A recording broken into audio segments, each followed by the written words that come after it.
Of course, it's a Spice Drive, and I'm your host, CEO Charles Otieno. And today, we'll have the two activists who are arrested in Uganda. Who am I talking about? In a few minutes, they're going to join us on this studio set today. Is Bob Njagi and Nicholas Oyoo will be with us today for the afternoon to tell us their tribulations in Uganda and what happened 38 days in custody, ladies and gentlemen. So do not miss this story of what happened from the horse's mouth. They are going to tell us how they were arrested, how they were incarcerated. And you remember, Yoweri Kaguta Museveni, the president of Uganda, said that he put these two Kenyans in a fridge. Yani waliwekwa ndani ya barafu. I tell you, that was a confession of the highest order, but they are not deterred. They are just unbowed as usual, still standing tall and saying what they want to do. They believe in a better country, a better change, and change for the future. Of course, I'll invite the two gentlemen in studio today, and of course, it's Bob Njagi and Nicholas. Gentlemen, introduce yourself. What was kesa utienyu? Asante bwana CEO. Yes. My name is Bob Njagi. Yes. Bob Michel Njagi. I'm chairperson of the FreeKenyaMovement, a concerned citizen in this country. Yeah. I'm also a presidential candidate in 2027. But mostly I'm a patriotic Kenyan who fights for the oppressed, who stands up for the rule of law, human rights. I'm a human rights defender. And this is partly why we got into trouble when we crossed over to Uganda. I want to first thank the media, especially KTN Standard Group, for really coming through when we were at our hour of need in terms of publicizing what was happening in Uganda. I also want to thank the young people, the Gen Zs, who took to the Twitter, TikTok, and really created a very strong momentum for our call to be released. So nashukuru sana wapendwa, tunawapenda sana. We continue to fight for good governance, democracy, accountability in government systems. And we are organizing ourselves not only in 2027, but even with these by-elections that are upcoming, whereby we are supporting independent candidates to take over. But we are saying that partly the problem we have in this country is the political infrastructure, the system that we have, is not being able to create the kind of leaders that we need to have. And therefore, we end up having protests year in and year out due to bad governance. It's about time now we also now moved from protest to power. That's what we're saying. Protest to power. From Very protest interesting. to power. Protest to... Nick. Yeah, Nicholas Oyoo. Yes. Mimi ni Secretary General of FreeKenyaMovement. Yeah. Pia mimi ni mpigania haki. Yeah. Pia mimi napenda nchi yangu. Yeah. I'm a patriotic Kenyan, but I'm also a Kenyan who believes that things must go right. I'm a person who believes in the Constitution and the process that this Constitution must take. And gentlemen, you've actually captured it very well, your beliefs, and it's not in doubt. So how did you end up in Uganda, and how are you guys taken in? We started by traveling there for our own personal issues, and we realized that this is a sister organization. When we say people power, higher power, then they say people power, our power. Yes. So we were there in solidarity. For us, solidarity means anything you can do for a comrade. Even when you go to court and you can't do anything there, but you appear there, that's solidarity for us. Even when you just tweet and talk about that issue, that's solidarity. And you saw what it did. So we went there on solidarity. So as we got into that engagement, we found that he's a bit busy. We didn't get time to sit down with him and ask a few questions we wanted to ask, because we also on a fact-finding mission. We wanted to see how this can also help us in some of the things, the way we organize. Unfortunately, after we had left that convoy and we had gone to a petrol station, Starbucks, I think it's Mutuga, that place, that is where they came for us. And I think there is somebody who basically was telling them about us, preparing them to come and waylay us. It's really sad that you went to help a sister organization, and because you believe in a freer, democratic space and country, but the government of the day does not see you as people who are fighting for freedom. They're seeing you as trouble. So how do you connect the misconception of what you stand for, the ideals which you stand for, which shapes your vision, with the environment you're operating in? Njagi? Yeah, it's very difficult, like we came to understand, that the environment in Uganda is very different from the political environment in Kenya. I think for us, we're a bit lucky that the Constitution allows for more freedoms of association, freedom of speech, and we sometimes take those freedoms for granted. In Uganda, they're still using a constitution that perhaps, actually the constitution does allow for us to mingle politically, but they have a system which is a military state, whereby the military runs the country, so to speak. And so they can choose to even suspend the constitution at will, like what they did for our case. If we had been arrested, we ought to have been presented to a court of law within 48 hours as per their laws. But they opted to abduct us forcefully because we had no option of refusing. We were actually abducted forcefully. We were tortured. We have been kept in Incommunicado, total Incommunicado, where you don't speak to anyone outside where you are or inside. We have been denied proper food and medical attention for those 38 days. We were psychologically tortured and physically. This goes against all the human rights, laws, either both locally or internationally. And it is a serious diplomatic trick, even for all other Kenyans who want to travel for business or for leisure in Uganda. It means that you can be picked anywhere, you're not safe. And this is actually going against the spirit of the East African community. My passport is an East African passport. I entered into Uganda and I was given a 6 months visa, actually. So we were there legally. And if there was any reason the government felt that they did not want us in their country, it's their right to deny us the visa, instead of allowing you to travel and then abducting you in the process while you're undergoing your day-to-day activities. We meant no harm to Uganda.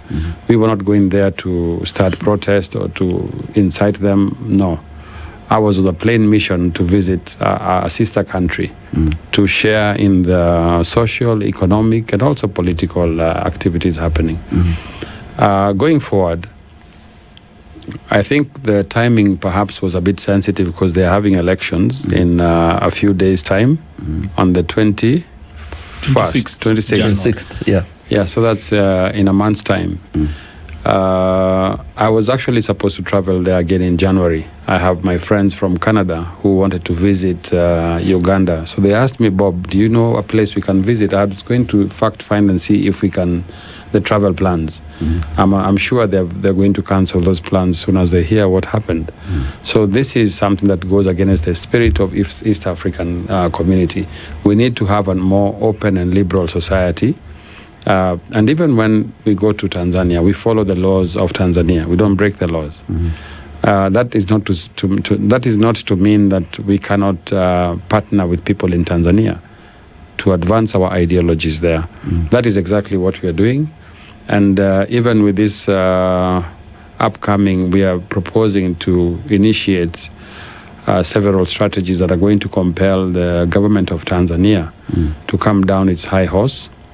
Over 10,000 lives have been lost as we speak, and unconfirmed, but we are getting the reports from the people. Just now I received some Tanzanian refugees who have crossed the border into Kenya, and they're giving us information of what is happening.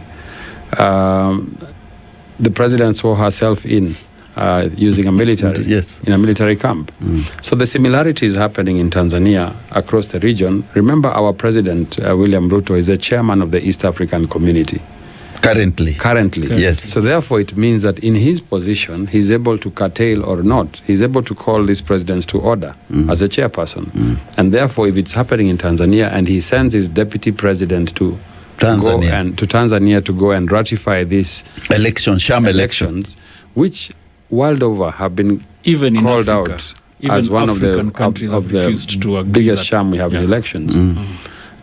So for us, we are calling for a major. We're going to be joining the Tanzanians on December 9th. We are asking all Kenyans to join this struggle. We join our fellow brothers in Tanzania to call for justice first for all those people who have been murdered. And two, we are saying that we're not going to recognize Samia Suluhu as a legitimately elected president of Tanzania. And therefore, the demands of Tanzanians is that she steps down and allows for another process that will be able to midwife what is happening in Tanzania. Otherwise, the country, people are already divided. And she cannot be seen as a credible leader. A unifier. Yes. So we joined the UN, and we thank the UN for taking a tough stance on this issue. They have flagged Tanzania out, and we hope even the US and other development partners can join and put sanctions on this government. All their officials should not be allowed to travel outside Tanzania. They should be denied any kind of funding for this government, and we are demanding the Kenyan Parliament to actually we're going to put a petition to close down the Tanzanian embassy in Kenya until this matter is resolved. And you've captured it very well. And I remember what the president of Uganda said about you guys. Yoweri Kaguta Museveni said that there are 2 Kenyans who came to my country and we put them in a fridge. So maybe what Kenyans didn't understand, and you've captured very well the Tanzanian quagmire.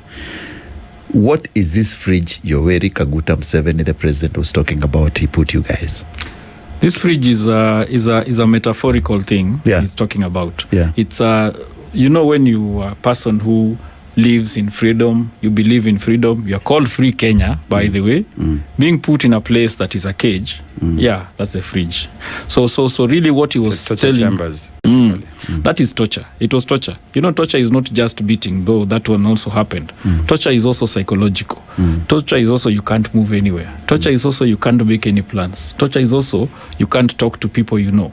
Torture is also you can't organize your issues. That is torture. And so for him to use that fridge, it was about telling us that, see, our issues have been frozen as the Free Kenya movement. You get the point?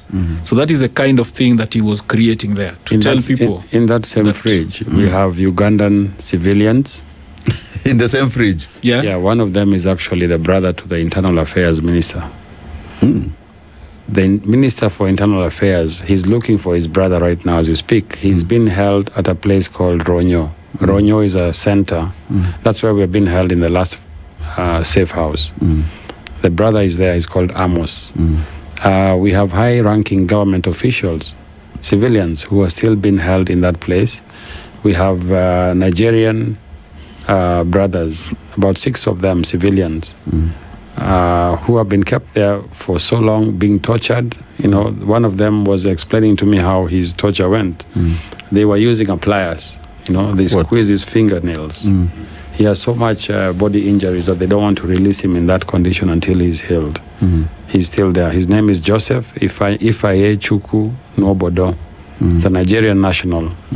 I hope the embassy of Nigeria can be more, like what Kenyans at least try to do. Yeah, proactive. Yeah, be proactive in protecting the rights of your citizens. Whether they're innocent or guilty, let that be proven in a court of law, but not in a military base. In that same fridge, we have Nusubuga Sam. We have somebody called John Mary Luchamsi. And I was in the cell with a Nigerian who is called John Alexander Egbo. He was in the same case with what the other one that Bob says. And we know there are many other people. In that fridge, there is 150 Ugandans out there. That fridge.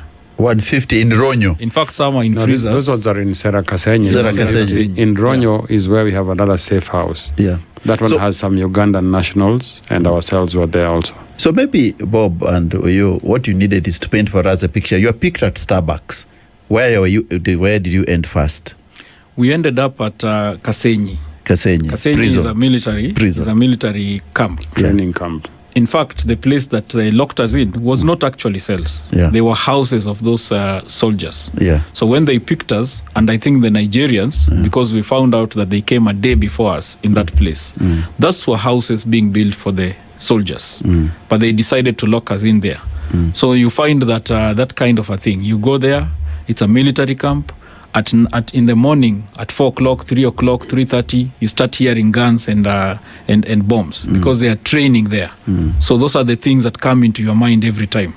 There's a soldier who told me that we in the special forces have something called a report. Our report is basically if you're given 5 bullets, you must bring back 5 bodies or bring back the 5 bullets. What? That is what he was telling me. Interesting, but also very sad that people can be killed without recourse in that country. And people can be jailed without being told what crime they've committed. All these people who are there, nobody knows their crime. The ones we met, at least. Interesting. So those were from the safe houses. That's when you're taken to Ronyo, to other places. From the Serakasenyi training camp, we spent 23 days there. Yeah. And we were moved from that camp now to a safe house. The purpose of moving us was because I think word had gotten out that there are civilians in the military camp. So they had to move the civilians out quickly before investigations were commenced. Commenced. And we were taken to a safe house where we stayed for another 14 days before our release. And that happened at 6 o'clock in the morning. Now, the thing is this, you're moving out, you don't know where you're going. You don't know, there are 3 destinations here. You could be getting released. You could be going to be killed. Transfer. Yes. But there is a kutumwa kwa Mungu. Yes. So now you're in a situation here, you are not sure what your feelings are going to be. When they came for me, they got me in the last sleep where you are almost waking up. And I hear my name, Oyoo, and about 5-6 people get into the cell. The cell is a small place. So it's very traumatizing, first of all. And then they pick me up. I was not in my shirt. We have those same clothes for 38 days. So I'm washing it sometimes. I put it there. I sleep without it. So I'm wearing it so that I had to wear it. They had to remove the handcuffs for me to wear it. And then after I've worn it, I told them that I want to use our latrine. Our latrine is a small 5-liter jerry can. Yes. Yeah, that is cut at the top there. So they told me, no, this is not the time for that. So I'm like, wow. Does that mean that it's over? It's really traumatizing. It's really sad, actually, to put people in such conditions.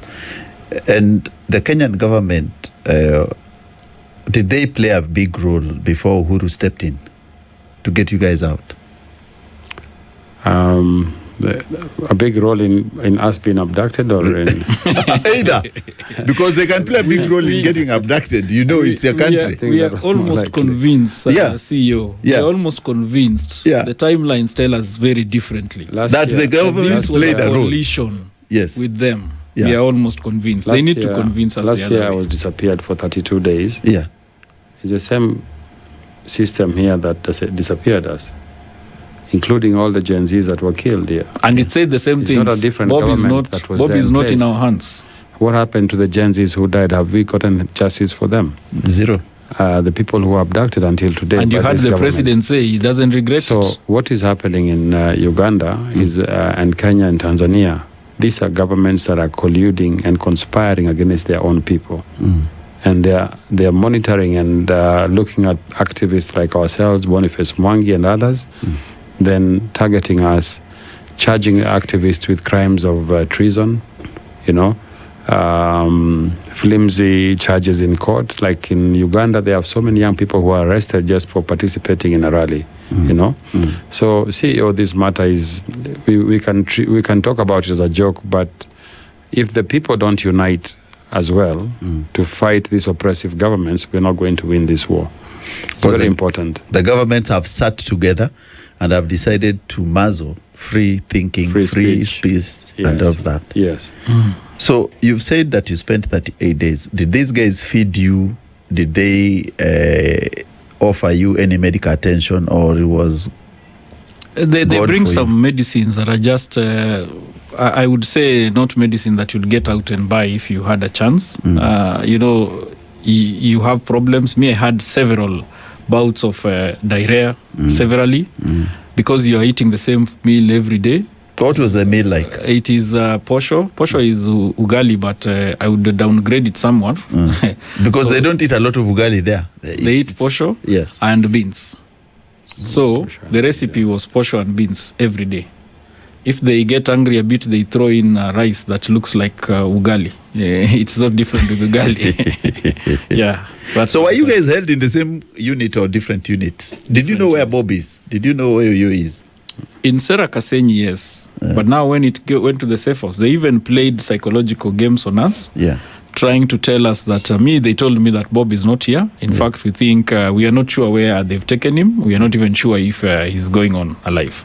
They told me those things because we couldn't now communicate. Of course, we found our ways, but let's not talk about that here because we have other people in those detention places. This was detention without trial. Where did you hear detention without trial? In Kenya.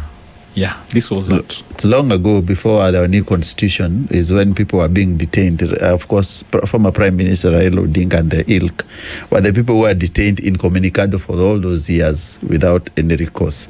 But gentlemen, I think you have a bigger thing, a bigger fish to fry, because you're saying that the 3 East African presidents seem to collude to arrest the people, and they are seen as troublemakers. And you remember Museveni saying that these Kenyans are being financed by international groups. Yet, we know very well that Kenyans have always risen to defend themselves when their rights are affronted. So what do you guys have to say about this notion that Museveni was trying to say that, these Kenyans have been sent by the West to come and destabilize us? And those are very unfortunate remarks coming from a dictator, if I may say so, because we have always relied on the power of the people. As a movement, whenever we have an activity, we put our pay bill out there, and Kenyans can contribute as little as 10 shillings towards our activities. We are driven by the power of the people. But if we get partners or donors who might want to facilitate any of our activities, as long as they're aligned to our ideologies, we cannot say no as long as we're not breaking the law. Yes. However, we are not funded by any of foreign interests. This is purely a very organic Kenyan movement. Especially I can speak on behalf of the FreeKenyaMovement. That's our treasure right there. You can also donate something to our pay bill. We have the pay bill. Can you read it? It's, yes, let me give it out here, a pay bill, because we need support from Kenyans. Sure. Give me the pay bill, account number for the bank.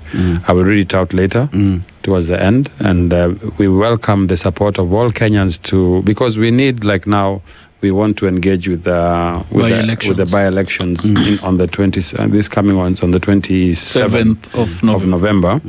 We are supporting candidates across the country that represent the ideology which we stand for. And these are mostly the independent candidates. We'll need to travel to the communities to tell them about the kind of change we want to have. So any support towards advancing this. We have victims. For example, we have victims of people who are still in incarceration. We need to speak more to the media about these issues. We'll have to travel from one place to another. So our support comes from the people. The account number, do you have it there? I think you have it in your pocket or something. Yeah, wallet. So I think as Oyoo gets your pay bill number, gentlemen, yes. There's also a very important question to answer. Would be that if now the Tanzanian case is ongoing and you're saying that you're receiving these people who have come back and they're saying people have been killed. Boniface Mwangi went to Tanzania. He was abducted, tortured, and also almost lost his life there. How will you help handle the Tanzanian question? It's very easy. First, we look at the diplomatic ties. That's where we're saying we take a petition to Parliament to lobby for parliamentarians to actually push a motion to dissolve, or rather to stop the Tanzanian embassy from operating in Kenya. These are diplomatic efforts. Secondly, we are going to partner with the people of Tanzania on the 9th of December in what we call Article 37, the right to peacefully protest, and organize a major serious push right here in Nairobi, Kenya. to push for the freedom of the Tanzanian people. Right? We are going to write to the UN. The UN has already written to the Tanzanian government on these issues of human rights atrocities. So we can push for an inquiry from the International Criminal Court, ICC, to weigh down on this regime, to collect data, because a lot of data that is already present, and initiate a process of investigating these crimes against humanity. So I think if we use these different tactics, then we can force change within that region. Otherwise, if we allow what has happened to proceed, then we are likely to see the same in Uganda after the elections, and even in Kenya in 2027. CEO, we are worried about this thing of transmitting bad behavior of government. From one They're telling us we are the ones transmitting bad behavior. Yes. But there is bad behavior of government, really. Okay. Because the kind of things that you're seeing. Yes. In 2007, we had these issues. Yes. These elections in Tanzania is really not the best thing. We have seen Tanzania as a very peaceful country in our neighbor. In fact, it was Kenya and Tanzania, the area of peace. Now you find what has happened. Uganda is coming in the next few months. Then if this happens again, somebody is learning. And then us next. So we are really worried about that. What do you foresee 2027 to be like then, gentlemen? Because you see what is happening in the elections around East Africa has been very chaotic in the recent past. The Tanzanian, I know the Ugandan is, and I had an interview some time back with, of course, Bobby Wine, because we come a long way. And we talk a lot. And he was really worried about the situation, the Ugandan situation on ground for his supporters and people. What do you think this would be transmitted to Kenya, or do you think Kenya will have a better election coming forward? Already we have a problem in our view as a FreeKenyaMovement. We even challenged the current commission before it was inducted due to how the process that was followed to arrive at this commission. That said, we are pushing a referendum, and we are collecting 1 million signatures online on www.freekenya.co.ke. You can check the website and sign online. Petition. Yes, with 1 million signatures, we want to initiate change in terms of how we vote and push for an electronic voting in these upcoming elections. Brazil is doing it. Other countries like India, with about over 300 million voters, actually finish an election without any election petition being raised in court due to the transparency of the process. So if we can look at the electoral process before we go into the elections, then we can have a possibility of having a free and fair election, like in Ghana. Ghana, they've had 3 presidents, incumbents, who have been removed from power. And there's no contention in the judiciary because they have adopted the electronic voting system so that when you go to the polling station, as you confirm your biometrics, you can vote right there and then. It's very difficult to steal an electronic voting because even if you rig the election, it will be seen how many votes you have stolen. The reason why is that the Constitution says that an election ought to be neutral. And there is no election observer who is neutral, including the chairman of IBC. Never. At the end of the day, he has a vote and he's going to choose a president. So the neutrality of the election can only be done through an electronic voting system. And that is already provided for in the Constitution. What we need to do is under Article 257, enable it through a referendum. So one of the things we are proposing as a FreeKenyaMovement is to convince Kenyans to join us and give us your signatures, including yourself, CEO, before we leave here. I'll take your signature and solo. And solo, eh? So we'll be having only 900,000 left. If we go this direction, this is a peaceful process towards sanitizing our electoral process. But that said and done, also there are other reforms that are required, like in the judiciary. Okay, we need to do some judicial reforms to affirm the independence of the courts. We have IPOA, we have seen where it's failing. It's an independent commission that cannot prosecute crimes against the police. Why? Because they have no prosecutorial powers, they have no funding. These are issues that can only be resolved through a referendum because it touches on independent commissions. And the law provides that that can only happen through Article 257, through a referendum, either by a parliamentary initiative or a popular initiative. So we are pushing for a popular initiative, and hopefully in the year 2026, if we can get 1 million signatures within a month, by January we can have a referendum that addresses many of these issues.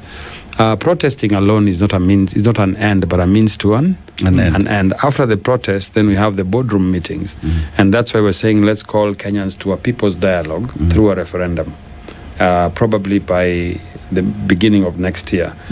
Then through that, we can sanitize the elections, we can sanitize the systems and structures of governance, which we have a problem with, and we can have a better country.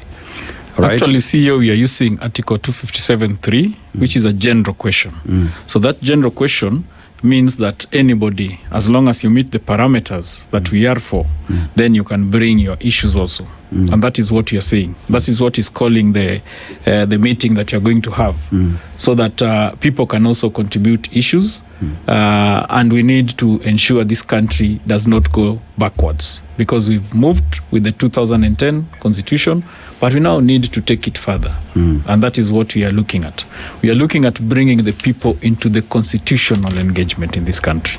Because Constitutionalism. Yes, because you see, CEO, none of you and me were in that room in Naivasha. Of course.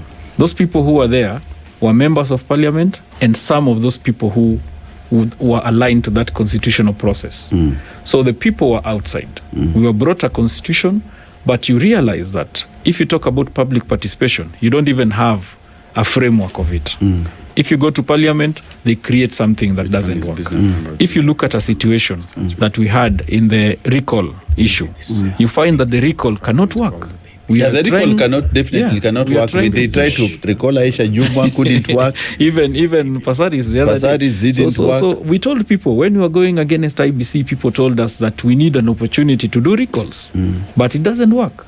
It doesn't work. So we are telling people it is time you come out, get into the boardroom of this country. Go back where you belong, in the boardroom of this country, in the leadership of this country. You lead the leaders. It is the people that must lead the leaders. Just to interject kindly before I forget. Our pay bill number for the Free Kenya Movement is 663670. That's the business number. And the account number, just put in your name, whether it's CEO, unaweza hapo 10,000, for example. But we are saying,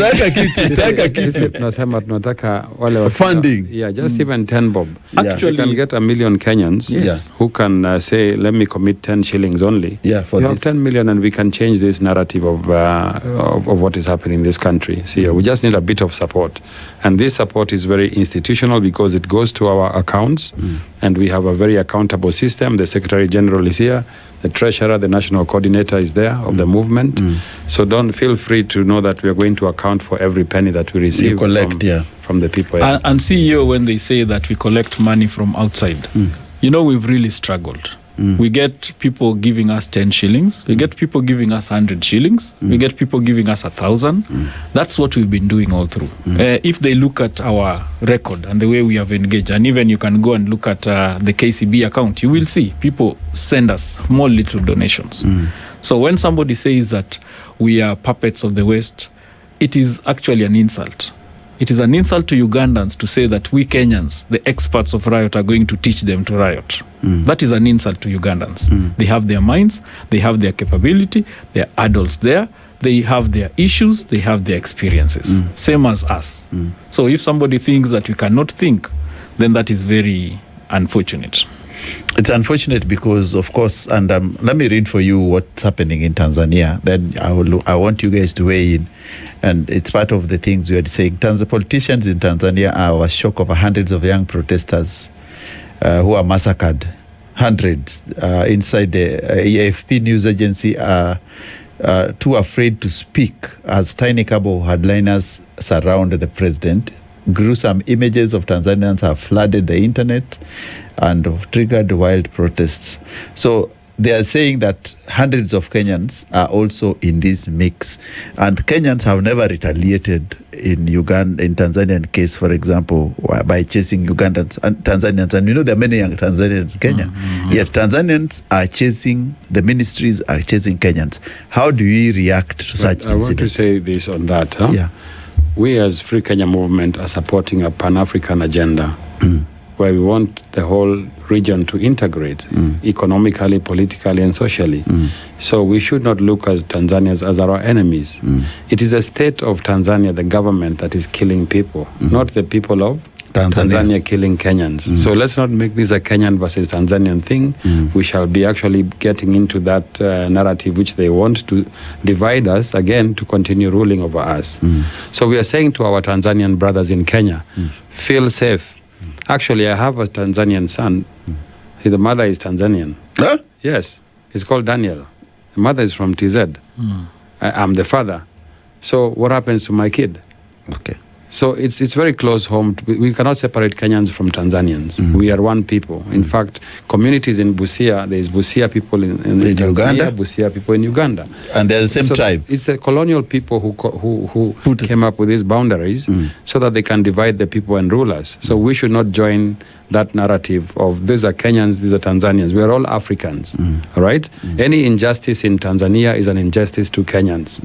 So we are going to fight for Tanzanians, our brothers, including those Kenyans who have been killed there on the 9th of December. Take that note. Hata hiyo siku hata wewe kazi ya mtafika. Utengeneze poster.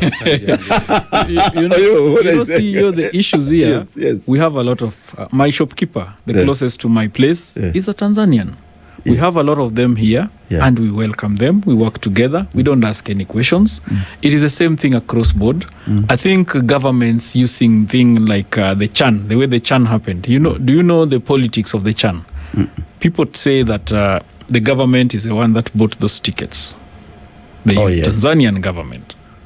Yes, that is the story that is there. And they bought those tickets and blamed Kenyans for it so that they can create some animosity between us and them. We are not going to sink low, CEO. We are not going to kill any Tanzanian. We are not going to do it. We believe in constitutionalism. That is what we are about. If this is the riots that somebody is saying, then fine. I'm a rioter. Give me my certificate. And this yes. Give it to me. In Give bold me my certificate in bold colors. Gentlemen, and I think I really admire how you've articulated your issues, and they are very pertinent issues which the country needs to address. The people need to be informed, because when you're talking about a recall issue is very important. There are issues Njagi also you raised about the police and the prosecution, and which does not tally, and of course the IEBC and electoral voting. But remember, gentlemen, we tried that electoral voting in 2022, and the late Honorable Raila Odinga went to petition it in court, and I quote the Chief Justice calling it hot air and wild goose chase. Do you think it will move anywhere? You'll be told, you guys, you are spewing a lot of hot air. And it will move. It will move. And hot air and the wild good chase. CEO, we must believe in the good things that we can do. Yeah, I do. I'm just quoting someone. Yes. I'm quoting the CJ, or is the one who said it. Yeah, he's a CJ. He's a CJ. Yeah. But we believe that things are going to work. The young people have come out. We have struggled, CEO, to see these young people. But who recruited them? The president himself, because of mismanaging the issues of people. That's how they came into this fight. So now, things have changed. The dynamics are different, and we believe things will happen. Let me shock you. The winners of the 2022 elections, 8 million voters who did not vote. You remember the guy who runs with a camera and says, and is running next to the person who is breaking the record? Yes. That's the kind of thing. Those people who did not vote had 8 million. What did the president have? 7.1. Yeah. What did the other camp have? 6.9. Yeah. That is what you're talking about.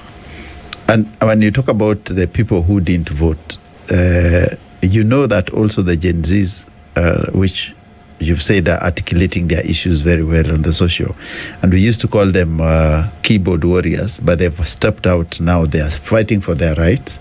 Exactly. But some of them, like my friend Kasamuel, has moved. So is there any likelihood of you guys being bought by the government? You know, the government is always... Kasamuel is not the entire team of young people. But you see, the government comes... The next time the government will say, Bob Njagi ametusumbua sana. Tutafutie kitu. Oyoo ametusumbua sana. Let's get him something. Will you guys abandon the mission? That's why we want to move. Abandoned. That's why we want to move as a group. Hiyo parliament tunaingia pamoja. Tunatoa kila mtu kule. Ma independent tunaingiza. Tunaanza afresh. Bob. And we are starting in these by-elections. Yes. Mission asking if I can be compromised. Yes. I've already been offered a job before and said no to it. A very lucrative job. But we're not doing this for our own self-aggrandizement. We have actually lost a lot, CEO, in the purpose and pursuit of a better country. It would have been very easy for us to cross over and get a good car and some money.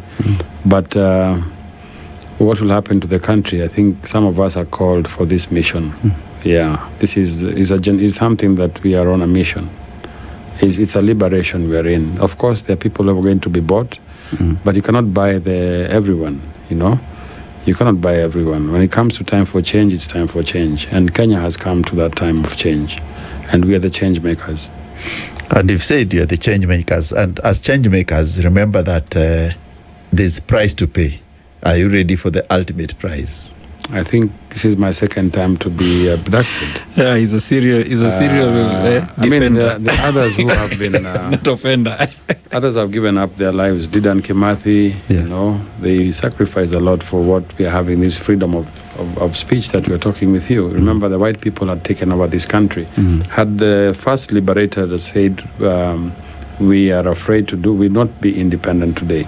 We had the second liberation where you had the likes of Bildad Kagia, Njoya, the Raila Odingas, Gatobu Manyara. They paid a price for us to get multi-party democracy. We are the leaders of this revolution. And we're not going backwards until we make sure we deliver the third and final liberation, which is both economic, political, and social in nature. And that is coming very soon, CEO. Okay. Yeah.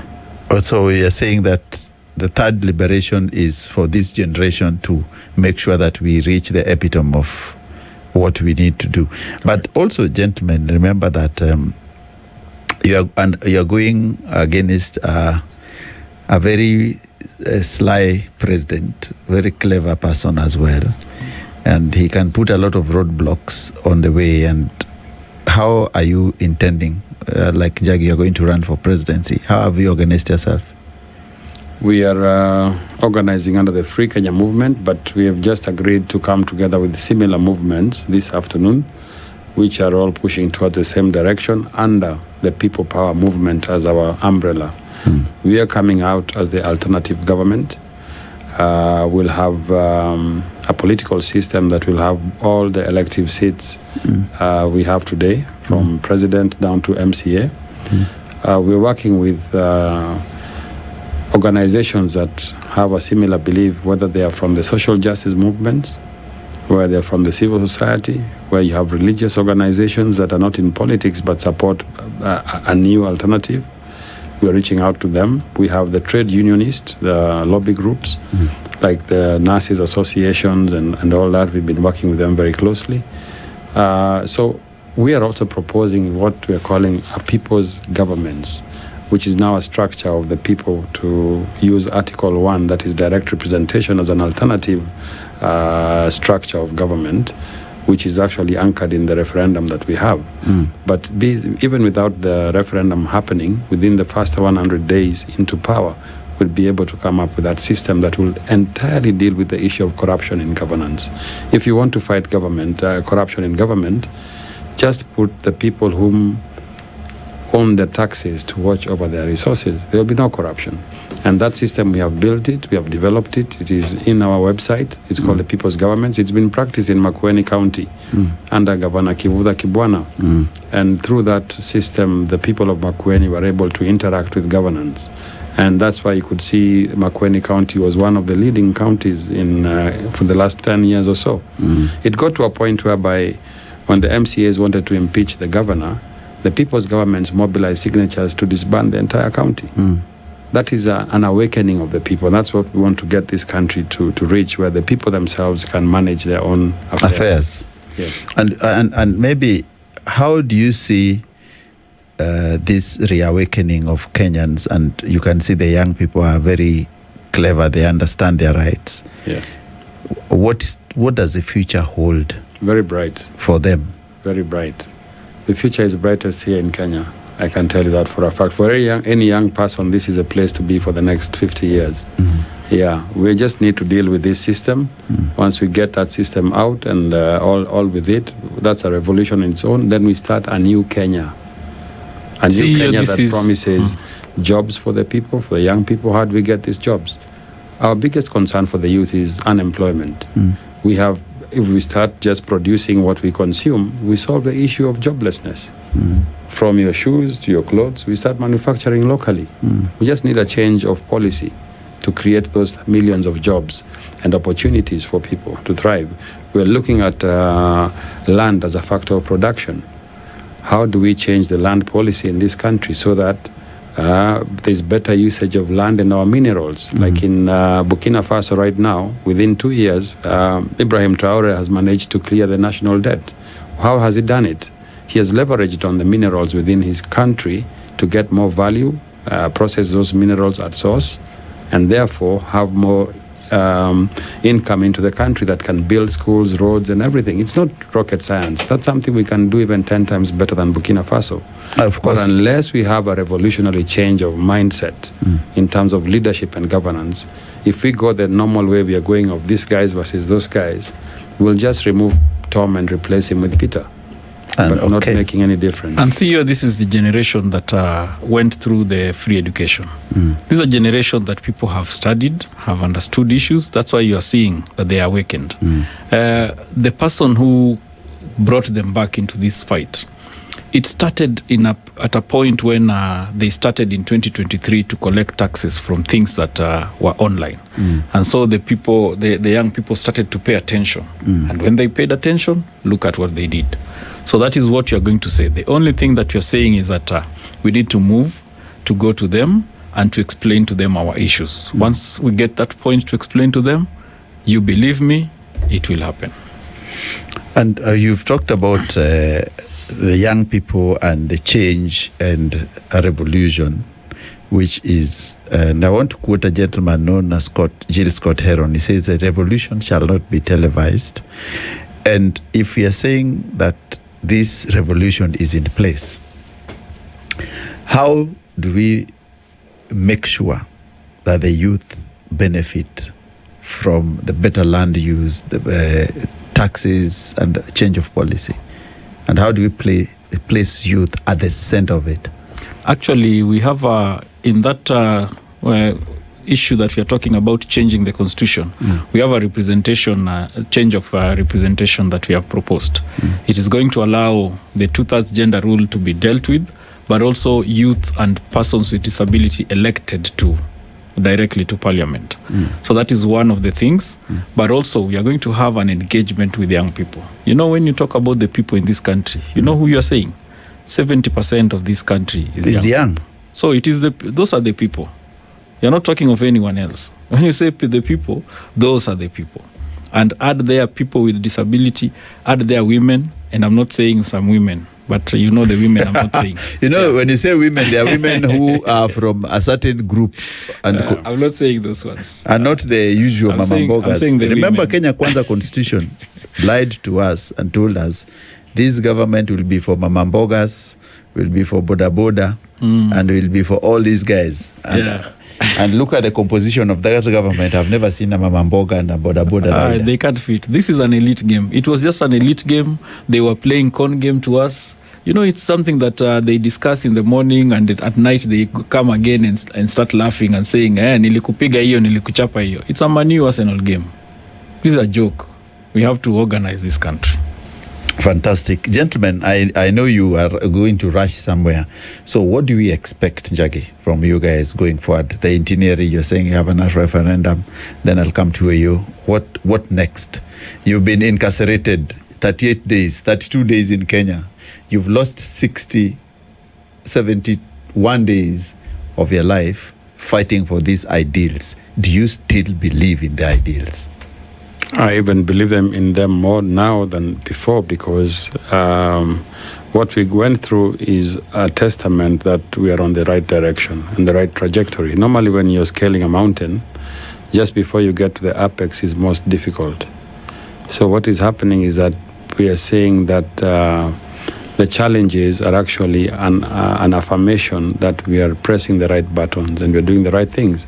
So we should not be discouraged by the challenges, but rather encouraged by them.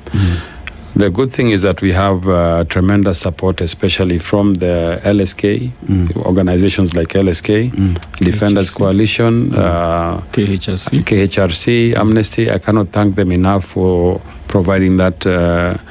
And that's the role of the civic society. That's what they should do, is support such cases. But looking at the future, I don't want to be drawn into the politics of one-term and two-term slogans, but I think it's time that we initiated a new narrative beyond the one-term and two-term. Because as we see it, both protagonists of the one-term and two-term are people who have served in government together for so many years, them being on either side. So we are asking Kenyans to join us in this movement, the People Power movement, to offer an alternative way of doing things in the country. And CEO, we have very, very, very educated and very experienced young people who are ready to serve this country. We only ask for their support. Once again, that support can come either through technical support, it can come from prayers, spiritual support, but also financial support should come through our pay bill, which I'll repeat again. Yes. 663-670, that's a business name on pay bill. And then you have the account number, you put your name, whatever, like say your name as the person who is supporting. So through this, I think we'll be able to get the fuel that we need to carry this message across the country.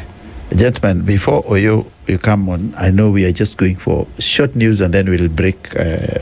But there are people who are watching you guys. This Paul CCA from Uganda is saying, watching from your Kampala, Uganda. But what happened to those brothers of ours in Uganda has to be highly condemned. What happened to these brothers of ours in Uganda has to be highly condemned by East African countries against dictatorship. Discussing pertinent issues that revolve around their life and what you want to know about their ambition and what they are fighting for. And of course, the two gentlemen have laid down their struggles and what they underwent in Uganda. And now we move on to the tail end of this interview, and we just want to know what next. And Oyoo, you said that I cut you short when Lesamira was just about to read news. Twende kazi. Yeah. This time we are talking about the by-elections. That is what you should expect. You are going out there to campaign for independent candidates that have managed to go through the IBC. That is one of the things we are going to deal with. But of course, we have said that we are also going to fight for our East African brothers and sisters across East Africa. So you can expect us to be out there to talk about these issues, to bring them out, and to ensure that these matters are taken to the highest apex of these societies. Okay. So when you say you are taken to the highest apex and you're fighting for the East Africans, the Tanzanian issue will be sorted. The Ugandan issue, election next month, would you guys go back if Bobby needs you? We may. Definitely, we have seen the situation there. Yeah.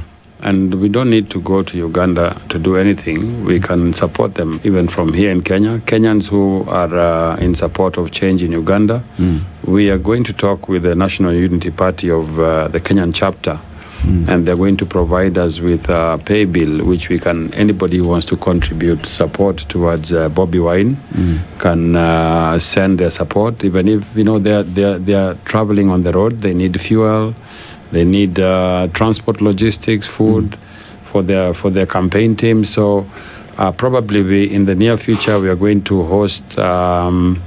We're going to have an activity for supporters of Bobi Wine to lend their support to him, either financially or otherwise. This is something that is very constitutional. It should not be seen as a bad thing as long as he declares the support he gets through the Electoral Commission. Yeah. That even in Kenya here, we are requesting again support for the FreeKenyaMovement. And the pay bill? And the pay bill number, I will repeat again kindly to all Kenyans, whether here or in the diaspora. You can send your contribution and your support to the pay bill number 663670, and the account number is your name. Just put in your name, and these monies are going to reach to our accounts in the KCB bank. The account number for the bank is for purposes of accountability. 126-709-6152. 126-709-6152 is the account number. Our pay bill number 663670. Put in your name as the business number 663670. Account number your name. Thank you so much for hosting us on this show. Standard Media Group has been at the forefront of fighting for human rights nowadays, and we ask Kenyans to support this group, not because you're political, but because you're acting as a voice and a mirror for the society. So we appreciate this media house for extending your coverage to cover such issues, and we encourage you not to relent, to keep on highlighting these issues of human rights. Asanteni. Yeah, thank you, CEO. We've seen how you got yourself in problem and you had to organize yourself. We fight together, CEO. We stick together and we build a better country. Thank you, gentlemen. I think you've really captured it very well, and we hope that you succeed in your endeavors. We pray for you as well. Thank you. That Kenyans might be freer and that Kenyans will not die in political violence instigated by either side by politicians or people who have ulterior motives. That Kenyans will always get the fruit of their labor, because Kenyans really work hard. Sure. They really work hard. So it's unfortunate that some of them, when they demand what is rightfully theirs, they are killed in Uganda and Tanzania. So we are brothers. Asanteni sana. I think we keep on talking. You are welcome again. The Drive is a show that tackles these issues in the afternoon. Thank you. We appreciate. Thank you for hosting us. All right, thanks very much. Ladies and gentlemen, of course, I was talking to two gentlemen, Nicholas Oyoo and Bob, and we are discussing issues of national importance, issues that is about you and I, of a better future, a better Kenya, a better East Africa, a better Africa, where they believe and the culture of this country has to change to the positive, where we live as brothers and sisters and to benefit economically, socially, and politically. It has been good to host the two gentlemen.